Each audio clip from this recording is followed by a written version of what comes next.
नमस्कार सभी को। हम लोग आगे आज इन्वर्स मैट्रिक्स से शुरू करेंगे, जो हमारा एमए का सिलेबस है। और इसके पहले हमने जो पढ़ा था मैट्रिक्स को ऐड करना, मल्टीप्लाई करना, टाइप्स ऑफ मैट्रिक्स, उसी के आगे सिलेबस में आपका जो अगला स्टेप दिया हुआ है वो है इन्वर्स मैट्रिक्स।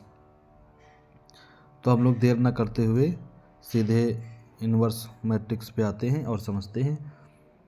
तो आपकी स्क्रीन के सामने जो स्लाइड दिख रही है, इसमें सबसे ऊपर आपका इन्वर्स मैट्रिक्स ही लिखा हुआ है, लिखा है ना, इन्वर्स मैट्रिक्स। तो इन्वर्स मैट्रिक्स क्या होती है, कैसे निकालते हैं, इसको हम स्टेप टू स्टेप देखते चलते हैं। पहले चीज़ घबराना नहीं है, घबराएंगे तो समझ में नहीं आएगा। एक बार में वीडियो अगर समझ में ना आए तो इसको दोबारा आप रीप्ले करो, दोबारा ना समझ में आए तो थर्ड टाइम देखिए, दोबारा देखिए, आपको समझ में आ जाएगा। इन्वर्स का मतलब होता है उल्टा। इन्वर्स का मतलब होता है उल्टा। जैसे ए लिखा हुआ है और हमने लिख दिया 1/a, तो 1/a जो लिखा हुआ है ये इन्वर्स, यानी कि इसको हम लिख सकते हैं a की पावर -1। a की पावर -1 ये आपको हो गया इन्वर्स। यानी कि इन्वर्स जो होता है वो उसके अपोजिट लिखा जाता है, जैसे a की पावर -1, ये आपको हो गया इन्वर्स। अब अगर a इन्वर्स और a का मल्टीप्लाई किया जाए तो क्या आ जाएगा, 1 मीन्स मैट्रिक्स में लिखते हैं आइडेंटिटी। आप ऊपर देखिएगा आइडेंटिटी मैट्रिक्स क्या होती है, तो इसके डायगोनल में 1 1 होता है और ऊपर नीचे सब क्या होता है, 0 होता है। तो इसी संबंध में हमने देखो ऊपर क्या लिखा है, if a into B equal I. ये लिखा है कि a एक मैट्रिक्स है, b एक मैट्रिक्स है, दोनों का मल्टीप्लाई किया गया, आई आ गया। I means identity matrix. Here I is the identity matrix, B is the inverse matrix, it is denoted as A inverse। तो B इक्वल क्या हो जाएगा, A इन्वर्स। यानी कि A इन्वर्स को हमने कैसे लिख दिया है, इक्वल टू B लिख दिया है। यानी A और B का मल्टीप्लाई करेंगे तो I आ जाएगा। तो जो A इन्वर्स होगा वो मल्टीप्लाई करने से क्या बन जाएगा, आइडेंटिटी मैट्रिक्स बन जाएगा। ठीक, बात समझ गए ना। हम फिर समझा देते हैं। इन्वर्स का मतलब है कि जो टर्म या मैट्रिक्स आपकी लिखी है, जैसे ए लिखा हुआ है, तो ए का उल्टा ए इन्वर्स, ये होगा आपका इन्वर्स मैट्रिक्स। अब कैसे मालूम चलेगा ये ए इन्वर्स है, तो जो मैट्रिक्स होगी और ए का अगर गुणा कर देंगे तो क्या बन जाएगा, 1, यानी आइडेंटिटी मैट्रिक्स बन जाएगा। तो वही लिखा ए इंटू बी आई। अब अगर हम b को इन्वर्स मानते हैं तो a b का गुणा करेंगे, i आ जाएगा और b आपका हो जाएगा inverse matrix. That means b equal a की पावर -1। क्लियर। अब हम एक एग्जाम्पल से देखते हैं। देखो फॉर एग्जाम्पल a इक्वल हमने लिखा 2 3 1 2, 2 इंटू 2 मैट्रिक्स। b इक्वल हमने लिखा 2 -3 -1 2। अब इनका हम मल्टीप्लाई करेंगे a इंटू बी। तो मल्टीप्लाई के लिए आप लोग मालूम ही है कि जो मैट्रिक्स आगे होती है उसमें हम रो में चलते हैं, जो मैट्रिक्स पीछे होती है उसमें हम कॉलम में चलते हैं। तो देखो हम पहली रो को ले लिए, हमने क्या किया, पहली रो को हमने ले लिया 2 3 और इधर हमने पहला कॉलम ले लिया। तो 2 इंटू 2, 3 इंटू -1 हो गया, पहला आपका एलिमेंट बन गया। ऐसे हमारा पहला रो और फिर इसमें का दूसरा कॉलम, देखो हमारा ये लिखा हुआ है। ऐसे अब पहले रो का हो गया मल्टीप्लाई, अब दूसरे रो का मल्टीप्लाई पहले कॉलम से और फिर दूसरे कॉलम से, देखो ये एलिमेंट आपके बन गए। क्लियर। अब सॉल्व किया गया तो आपका ए बी इक्वल आ गया 1 0 0 1।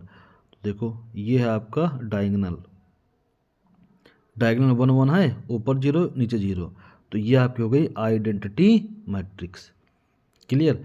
अब ए और मल्टीप्लाई का आई आ गया, तो इसका मतलब है कि बी आपका क्या है, इन्वर्स मैट्रिक्स।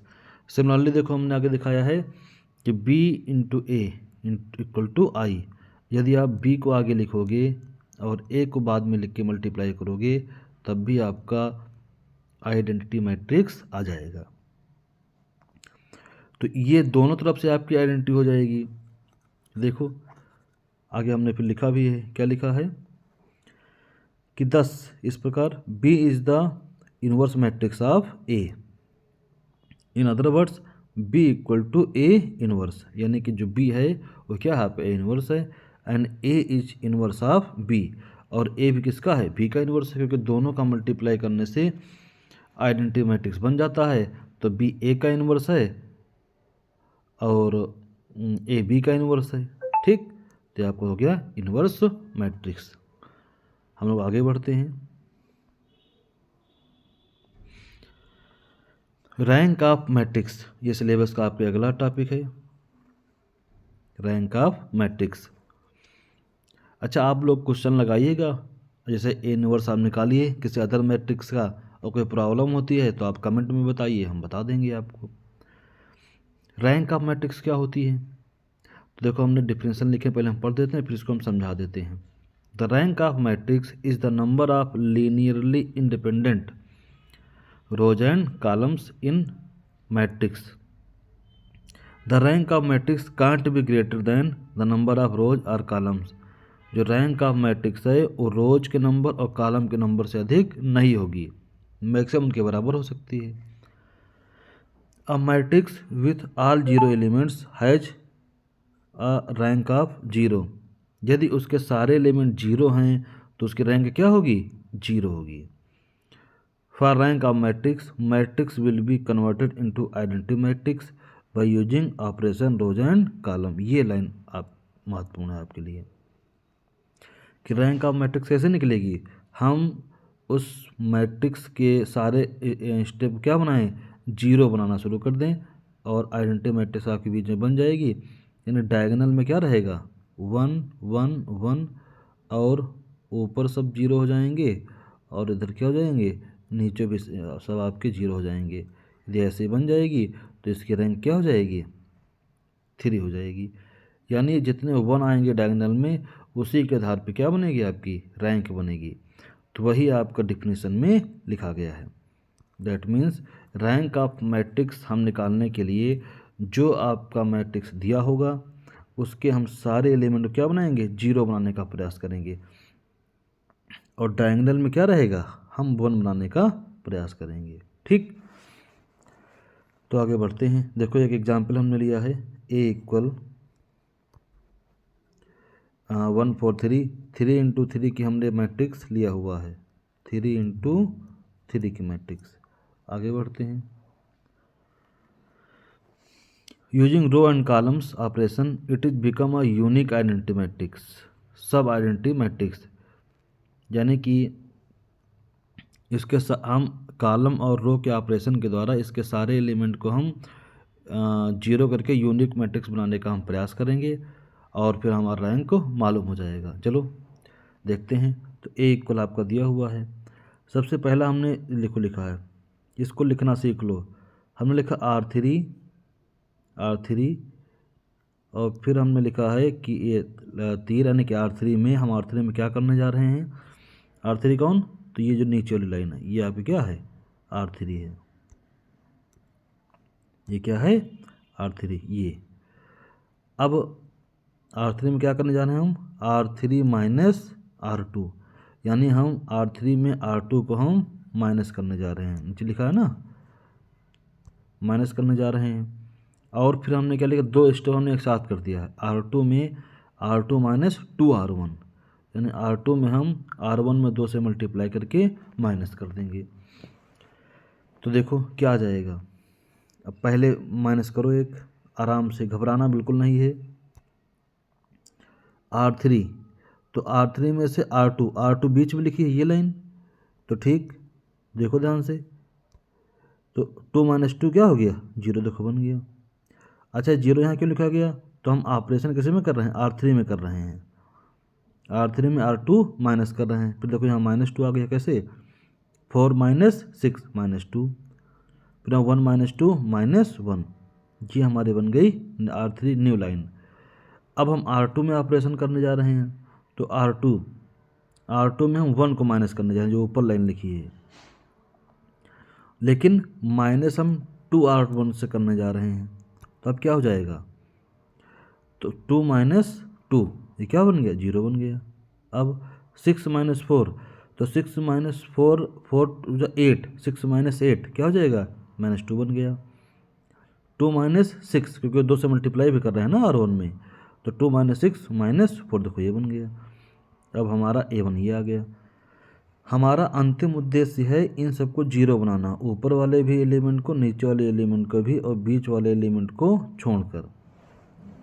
वो 0 बन जाए अलग बात है, लेकिन हमारा उद्देश्य है 0 बनाना। देखो नीचे के हमने सारे 0 बना लिया।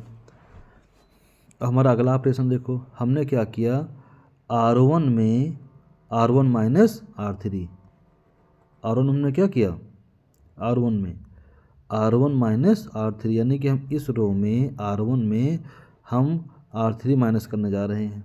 देखो क्या हमने माइनस किया, तो आपका एक स्टेप बढ़ाते हैं आगे,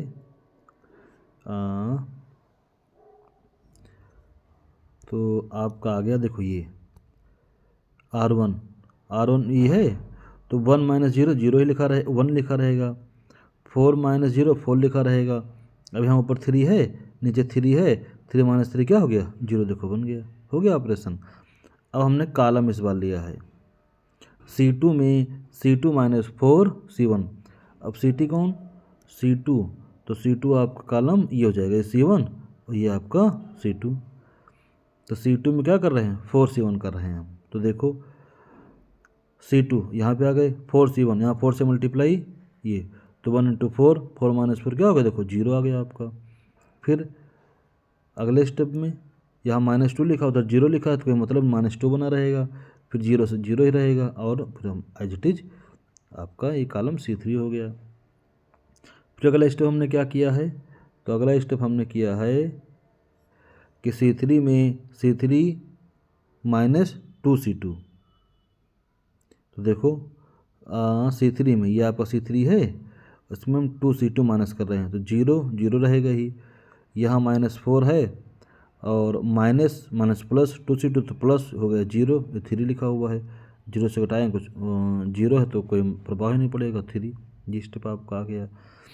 फिर हमने आगे स्टेप यहाँ पे किया है R2 में, R2 कौन, तो बीच की लाइन आपकी क्या है, R2, तो R2 में हमने क्या किया, R2 को हमने -1/2 R2 कर दिया, और R3 को 1/3 R3 कर दिए।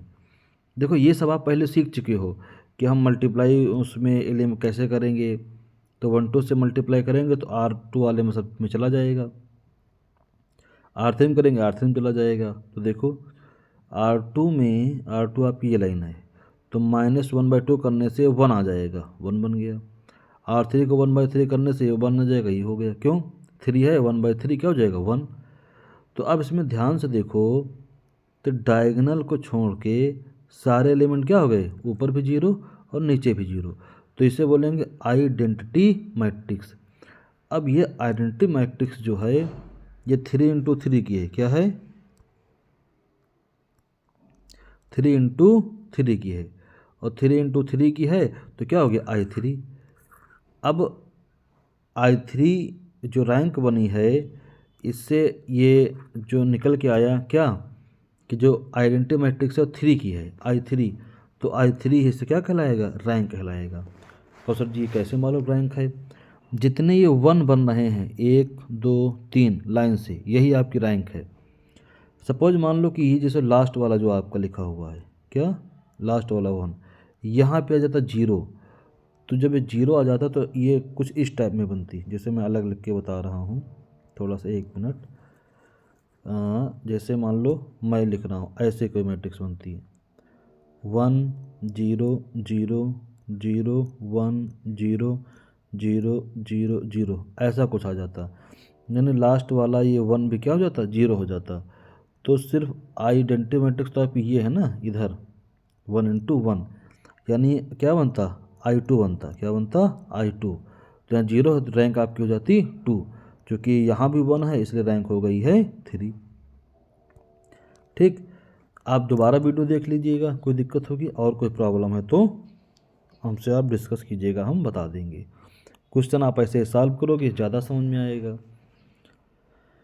फिर आपके सिलेबस में जो अगला टॉपिक दिया है थोड़ा टफ है ये, solving matric equation with inverse. Matrix equations with universe का उपयोग के द्वारा आपको मैट्रिक्स इक्वेशन सॉल्व करनी है। देखो हमने एक लीनियर इक्वेशन लिया हुआ है 2x + y + z = 1, x + 2y + z = 2, x + y + 2t = 1 1 2 3। ये 3 हमारी इक्वेशन है, ये लीनियर इक्वेशन है। इन्हीं को सॉल्व करना है आपको इनवर्स का उपयोग करके। थोड़ा सा मैथ ना आने पे प्रॉब्लम होगी, लेकिन अगर आप समझने का प्रयास करोगे तो समझ में आएगी बात। तो देखो इसमें आपको एक मिनट, इसको पहले अलग अलग ब्रेक करके लिख लेना है। देखो अब हमने जो एक्स वाई जेड लिखे, इन सब के आगे एलिमेंट लिखे, कोफैक्टर लिखे, उनको हमने सब आगे लिख लिया है। देखो एक्स के आगे 2 1 1, वाई के आगे 1 2 1, जेड के आगे 1 1 जेड, और एक्स वाई जेड हमने यहाँ पे लिख लिया। और ये जो एलिमेंट हैं ये हो गए 1 2 1। अगर इनका मल्टीप्लाई करोगे तो ये इक्वेशन बन जाएगी जो ऊपर लिखी है, हमने अभी मल्टीप्लाई सीखा है ना। देखो मल्टीप्लाई हो जाएगा, पहला आपका 3 × 3 का है और बाद में आपका 3 × 1 का सेम हो गया, मल्टीप्लाई हो जाएगा। इसको बड़े वाले को हमने मान लिया ए, एक्स वाई जेड को एक्स, इसको बी, तो ए एक्स इक्वल बी। अगर हम ए को उधर ले जाएंगे तो देखो आ जाएगा x equal A inverse B, तो आ गया ना इनवर्स। अब हमको इनवर्स की वैल्यू मालूम हो, बी की वैल्यू मालूम हो और एक्स की वैल्यू हमारी निकल आएगी जो हमसे पूछा गया है। चलो हम आगे बढ़ते हैं, निकालते हैं। अब ए इनवर्स क्या होता है, एक तो अभी जो पहले हमने सॉल्व किया हमने ये देखा कि कोई मैट्रिक्स इनवर्स है कि नहीं है। अगर दो जैसे ए और बी को हमने मल्टीप्लाई कर दिया और आपका आ गया आइडेंटिटी मैट्रिक्स, तो इसका मतलब था कि जो बी है आपका ये आपका है इनवर्स मैट्रिक्स। लेकिन इनवर्स मैट्रिक्स अगर निकालना हो तो कैसे निकालेंगे वो हम देखते हैं, ठीक है ना, घबराना नहीं है। चलो देखो आगे, ए इनवर्स क्या होता है, 1/mod A एडजॉइन ए। अगर हम मॉड मालूम हो, एडजॉइन ए मालूम हो, हमारा इनवर्स मैट्रिक्स निकल आएगा। तो देखो हियर ए इक्वल जो है ऊपर लिखा था हमने लिख दिया। मॉड ए कैसे निकलता है, तो इस मैट्रिक्स को ओपन करने से। कैसे, कोई एक लाइन ले लीजिए, तो इसमें जैसे लिया गया है कौन सी लाइन को, R1 को, तो 2 को पहले लिख दिया गया।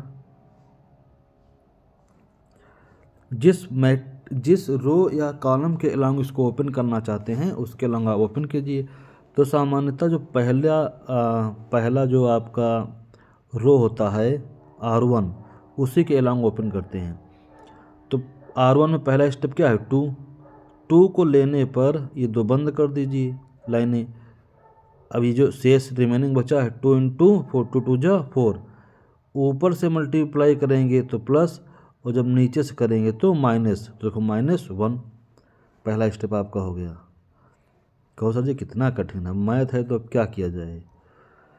फिर 2 के बाद में 1, अब इसमें भी एक प्लस माइनस की चेन चलती है, पहला स्टेप आपका प्लस, फिर दूसरा माइनस और फिर प्लस, तो -1। अब जब दूसरा स्टेप लेंगे तो ये लाइन और ये लाइन बंद हो गई। अब इसका मल्टीप्लाई इस 2 से, तो 1 × 2 देखो हो गया। अब नीचे से ऊपर मल्टीप्लाई कर रहे हैं तो -1 × 1 हो गया। फिर इसके बाद में आपका 1 ले लिया गया, तो 1 आप लिया गया तो +1। अब फिर ये लाइन और ये लाइन क्या हो गई, बंद हो गई। तो 1 × देखो इसका गुणा हो गया 1 × 1 और 1 × 2, इसको सॉल्व किया गया तो आपका मॉड आ गया 4। माड निकल आया। अब इसके ऐसे ही सारे कोफैक्टर निकाले जाएंगे। देखो कोफैक्टर ऑफ मैट्रिक्स ए, जो एडजॉइन ए निकालने के लिए किया जा रहा है। तो कोफैक्टर ऑफ मैट्रिक्स ए का मतलब है कि जैसे A11 क्या होगा, देखो लिखा ना, A12 क्या होगा, A13 क्या होगा। तो अगर मैट्रिक्स में जो 11 12 लिखा जा रहा है तो घबराना नहीं है। 1 का मतलब है रो, जैसे पहला स्टेप देख रहे हो, और दूसरे 1 का मतलब है कॉलम। जैसे A3 मान लो लिखा A32, तो A32 का मतलब है कि ये थर्ड रो की बात हो रही है और दूसरे कॉलम की बात हो रही है। ठीक है ना। हाँ भैया, देखो A11 क्या आया है आपका 3, तो कैसे आया है, देखो ये जो हमारी मैट्रिक्स है उसी को सॉल्व करके आया है। ये लिखा है ना मैट्रिक्स, देखो हमने यहाँ साइड में लिखा है A11 का मतलब पहला रो पहला कॉलम बंद कर दो, फिर गुणा कर दो जो शेष बच रहा है। तो क्या 2 का मल्टीप्लाई 2 से, 2 2 जा 4, और 1 का मल्टीप्लाई 1 से, 1 1 जा 1, तो 4 - 1 3 आपका हो गया। ठीक, क्या सर जी कैसे बता देते हो जल्दी से, अरे कई बार रिवाइज करोगे हो जाएगा। अब A12 का मतलब है पहला रो और दूसरा कॉलम। अब रिमेनिंग का गुणा कर दो, 1 का मल्टीप्लाई 2 से, तो 1 2 जा 2, फिर 1 का मल्टीप्लाई 1 से, 1 1 जा 1, 2 - 1 1 आपका देखो आ गया।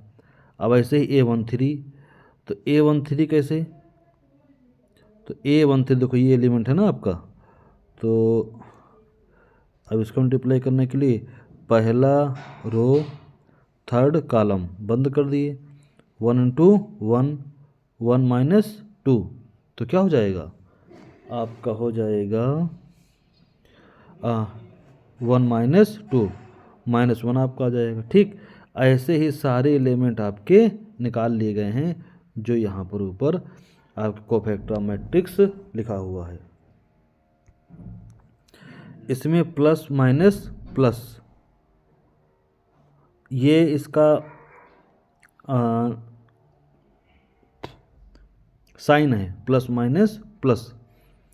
ये अच्छा लगता कैसे है, अगर आप ध्यान से देखोगे तो जो 1 1 1 2 1 3 लिखा हुआ है, जो सम आ रहा है इवन नंबर उसमें प्लस है, जो आड आ रहा है उसमें माइनस है। देखो 1 1 2 हो गया, प्लस 1 2, अगर ऐड करो कितना हो जाएगा 3, माइनस 1 3 कितना है आपका 4, प्लस, अच्छा निकल गया। अब फिर उसी को कोफैक्टर ऑफ मैट्रिक्स ए, यहाँ पे एलिमेंट लिख दिया गया आपका, ये आ गया। ये सिर्फ कोफैक्टर लिखे हैं 3 -1 -1 सिंबल के साथ। देखो ये अब A11 3 आया, A12 1 आया, लेकिन लगा है माइनस, तो माइनस तो क्या लिखा ऊपर, ये वाला माइनस लगा के यहाँ पर लिखा गया है। ठीक, तो अब एडजॉइन ए क्या होता है, तो adjoint A equal transpose of cofactor. Question जी अब ये कहाँ से आ गया, ट्रांसपोज ऑफ फैक्टर्स कोफैक्टर्स का मतलब ये है कि इनको उल्टा कर दो। क्या उल्टा कर दो, जो कॉलम हैं जो रो हैं वो बन जाएंगे कॉलम। ठीक, बस, और जो कॉलम वो बन जाएंगे रो। देखो तो पहला R1 देखो 3 - 1 1 है, इसको हमने ये कॉलम बना दिया। दूसरा आपका रो है, इसको हमने कॉलम बना दिया। तीसरा आपका जो रो, इसको हमने कॉलम बना दिया, हो गया। अब इसकी वैल्यू कहाँ पुट करें, ए इनवर्स।